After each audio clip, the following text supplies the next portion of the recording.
ఎంతమందికి చికెన్తో చేసే ఐటమ్స్ అంటే ఇష్టమో నాకైతే కామెంట్ చేయండి. నాకు చికెన్ అంటే చాలా ఇష్టము. చికెను ఇష్టం లేని వాళ్ళు అంటూ ఎవరో ఉండరు కదా.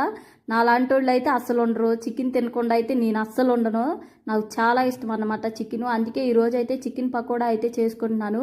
దానికోసం కొంచెం చికెన్ అయితే తీసుకుని దాన్ని 2-3 సార్లు వాష్ చేసుకుని దానిలో కొంచెం ఉప్పు, కారం, 2 స్పూన్ కార్న్ఫ్లవరు, 1 స్పూన్ శనగపిండి, 1 స్పూన్ గరం మసాలా, కొంచెం అల్లం వెల్లుల్లి పేస్ట్ 1 స్పూన్ వేసుకుని బాగా కలుపుకోవాలి. కలుపుకుని ఒక నిమ్మ చెక్క అయితే వేసుకుని ఆ నిమ్మ చెక్క కూడా కలిసేంత వరకు కలుపుకోండి. మనం ఎంతసేపు మ్యాగ్నేట్ చేస్తే అంత ఉప్పు కారం అయితే పడుతుంది ముక్కలకి. మీరు కూడా ట్రై చేయండి ఒక్కసారి. నేనైతే సింపుల్గా ఇలా అయితే చేసేసుకుంటాను. 1 గంట 2 గంటలు నానితే దీనికి ఉప్పు కారం పట్టి సూపర్ ఉంటుంది చికెన్ ముక్క. ఇంకా బాగా వేగుతున్న ఆయిల్ అయితే వేసేసి ఫ్రై చేసి ఒకసారి పక్కన పెట్టుకోండి. మళ్ళీ బాగా హీట్ చేసుకున్న ఆయిల్ ఇంకోసారి అయితే వేసుకోండి. వేసుకుంటే క్రిస్పీగా ఉంటుంది. టేస్ట్